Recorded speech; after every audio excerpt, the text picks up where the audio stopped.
사랑하는 순천중앙교회 교우 여러분, 오늘은 3월 28일 토요일 사순절 28번째 날입니다. 오늘 하루도 주님의 은혜 가운데서 평화와 기쁨이 넘쳐나는 하루가 될 수 있기를 간절히 기도드립니다.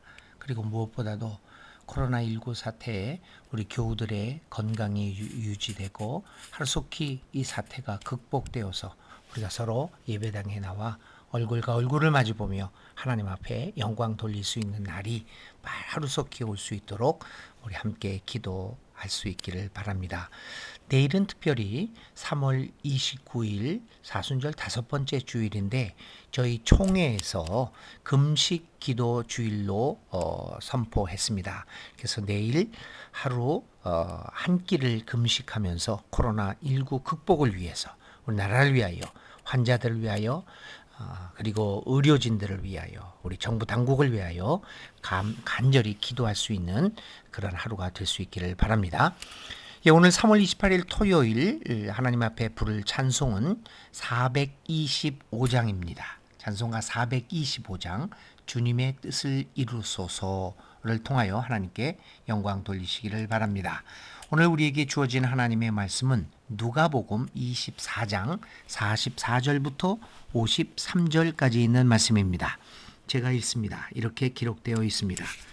또 이르시되 내가 너희와 함께 있을 때에 너희에게 말한 바 곧 모세의 율법과 선지자의 글과 시편의 나를 가리켜 기록된 모든 것이 이루어져야 하리라 한 말이 이것이라 하시고 이에 그들의 마음을 열어 성경을 깨닫게 하시고 또 이르시되 이같이 그리스도가 고난을 받고 제3일에 죽은 자 가운데서 살아날 것과 또 그의 이름으로 죄 사함을 받게 하는 회개가 예루살렘에서 시작하여 모든 족속에게 전파될 것이 기록되었으니 너희는 이 모든 일의 증인이라. 볼지어다 내가 내 아버지께서 약속하신 것을 너희에게 보내리니 너희는 위로부터 능력으로 입혀질 때까지 이 성에 머물라 하시니라. 예수께서 그들을 데리고 베다니 앞까지 나가사 손을 들어 그들에게 축복하시더니 축복하실 때에 그들을 떠나 하늘로 올려지시니 그들이 그에게 경배하고 큰 기쁨으로 예루살렘에게 돌아가 늘 성전에서 하나님을 찬송하니라. 아멘. 오늘 이 누가복음 우리에게 주어진 누가복음의 말씀은 이 엠마오의 제자들, 엠마오로 돌아 예루살렘을 떠나 엠마오를 향하고 있는 두 제자에게 나타난 예수님이 부활하신 예수님이 나타난 이야기입니다. 이 두 제자는 누구인지는 잘 알려지지는 않았지만 예수님이 십자가에 돌아가신 후에 많은 사람들이 실망을 했습니다. 그래서 또 예수의 죽음으로 인하여 올 수 있는 박해를 피하여 많은 사람들이 예루살렘을 떠났습니다. 이 엠마오의 두 제자도 마찬가지입니다. 그들은 두려움에 떨어서 예루살렘을 떠나 엠마오로 향하고 있습니다. 그래서 이 엠마오로 가면서 그들은 공포에 질려 이런저런 이야기를 하게 됩니다. 그런데 갑자기 그 길가에 어떤 낯모를 사람이 나타납니다. 그리고 그 엠마오로 가는 그 두 제자들과 서로 대화를 나눕니다. 그분은 부활하신 예수님이셨습니다. 그런데도 제자들은 그가 예수님이신지를 전혀 깨닫지를 못하고 있습니다. 그저 이런저런 이야기를 나누면서 그 길을 갑니다. 길을 가다가 이제 어두워졌습니다. 유대 사람들은 그 풍습에 의해서 날이 어두우면 여행을 더 이상 가지 않습니다. 길을 가지 않습니다. 어디선가에 머물러서 그 밤을 지새워야 합니다. 지내야 합니다.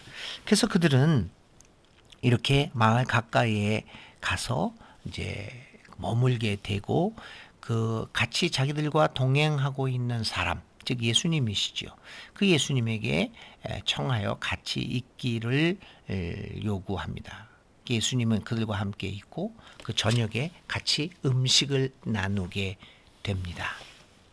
음식을 나누게 될 때 제자들은 비로소 이 자기들과 함께 했던 낯선 사람이 예수님인 줄을 알고 그에게 경배하려고 합니다. 그런데 그는 그런 그 길을 그대로 떠나고 예수님은 그들의 눈에 더 이상 보여지지 않았습니다. 이것이 이제 그 엠마오로 가는 두 제자의 이야기입니다.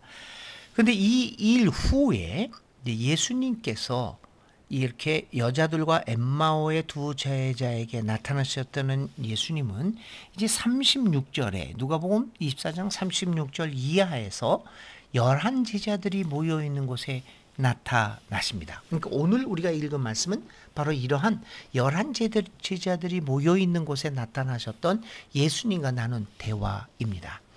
이 기록은 예수님의 공식적인 제자들과의 공식적인 만남을 의미하고 있습니다.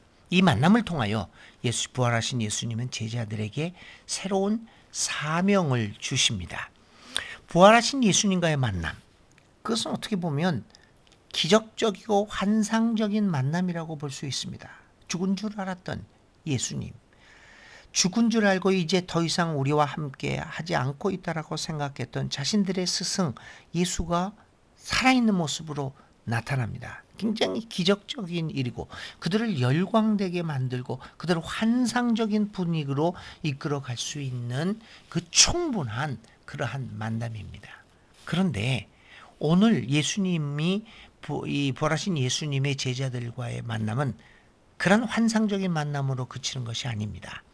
이 만남은 11 제자들을 비롯한 예수를 따라갔던 많은 제자들에게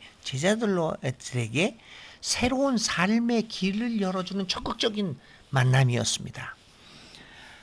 그의 이름으로 죄를 사함받게 하는 회개가 모든 민족에게 전파될 것이다. 47절 말씀입니다. 이렇게 말씀하면서 너희는 예루살렘으로부터 시작하여 이 일의 증인이다. 11 제자를 만나신 예수님이 그들에게 새로운 사명을 주십니다. 우리는 예수님의 부활의 증인으로 부름을 받았습니다. 사람들에게 이 기쁜 소식을 전하는 사명을 받았습니다. 부활하신 예수님은 단순히 우리에게 재회의 기쁨을 주는 분이 아니십니다. 그 재회의 기쁨을 넘어서서 우리에게 사명을 가진 새로운 삶을 살아가도록 우리 해주는 적극적인 그러한 만남을 주님께서는 하고 계십니다. 너희는 이 모든 일의 증인이라.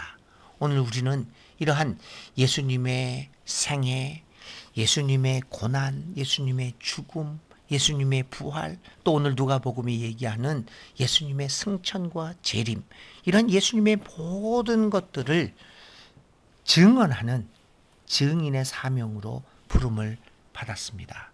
이 사순절 기간은 단순하게 예수님의 고난을 기념하고 우리도 고난을 마다하지 말자라고 하는 그러한 것을 넘어서서 어떻게 살아가야 될까라고 하는 그러한 것들을 생각하며 어떤 삶을 사는 것이 부활하신 예수님을 만나고 그분을 영광되게 만드는 것인가를 깊이 성찰하는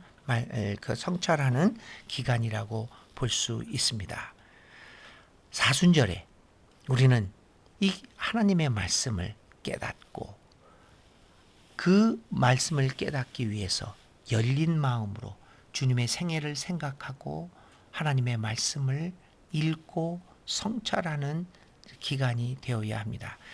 열린 마음으로 주님의 말씀을 깨닫고 그 말씀을 따라 증인의 역할을 다하게 될 때 우리는 그 말씀이 이루어지는 것을 보고 마음속에서 하나님을 찬양하게 될 것입니다. 예수님을 만나고 부활하신 예수님을 만나고 또 예수님으로부터 새로운 사명을 받은 이 제자들은 늘 성전에서 53절 말씀입니다. 늘 성전에서 하나님을 찬송했습니다. 큰 기쁨으로 예루살렘으로 돌아가서 하나님을 찬송했습니다. 어떻게 보면 예루살렘은 그들에게는 고난의 길이었을지도 모릅니다. 예루살렘을 떠나서 엠마오로 도망갔던 제자들, 골방에 숨어서 숨죽이며 몸을 피신했던 이 제자들, 그들은 부활하신 예수님을 만나고 부활하신 예수님으로부터 사명을 받은 후에 새로운 사람이 되어서 그는 고난이 기다리고 있을지도 모르는 예루살렘으로 돌아갔습니다. 거기서 하나님을 찬송했습니다. 사랑하는 교우 여러분, 2020년 사순절 기간은 참으로 어려운 기간입니다. 코로나19로 인해서 우리가 예배당에서 모이지 못하고 각자 삶의 처소에서 하나님의 말씀을 묵상하며 기도하며 하나님께 예배 드리는 어려운 시기를 보내고 있습니다. 이 고난의 시기에 우리는 다시 한번 하나님을 생각하고 예수님의 고난과 예수님의 부활을 생각하며 주님이 우리에게 주시는 새로운 사명, 증인의 삶을 살아라 라고 하는 것을 마음의 귀로 듣고 그 말씀을 따라가면서 살아갑시다. 이렇게 고난의 시기에 주님이 주시는 사명을 깨닫고 증인된 삶을 살아가게 될 때 우리는 부활주일 기쁜 마음으로 주님의 부활을 마음껏 축하드릴 수 있을 것입니다. 오늘 하루도 주님의 은혜가 여러분의 삶에 충만할 수 있기를 간절히 기도드립니다. 오늘의 기도드립니다. 사랑이 많으신 아버지 하나님, 어려운 시기를 지나가고 있습니다. 이 시기에 주님의 고난을 깊이 묵상합니다. 이 기간 동안 우리의 삶을 성찰하게 도와주시고 우리의 마음을 열어 하나님의 말씀에 귀를 기울이게 하시고 조용히 주님의 뜻을 깨달아 주님이 우리에게 주신 사명, 증인의 삶을 살아가게 하여 주시옵소서. 예수님의 이름으로 간절히 기도를 드립니다. 오늘의 실천입니다. 부활하신 예수님은 제자들을 만나서 증인의 삶을 살라고 사명을 주셨습니다. 오늘 하루 내가 증인의 삶을 살아갈 수 있는 방법이 무엇인가 하나를 생각하고 그것을 실천하시는 복된 하루가 되시기를 바랍니다. 오늘 하루도 주님의 기쁨이 가득한 건강하고 복된 하루가 되시기를 바랍니다.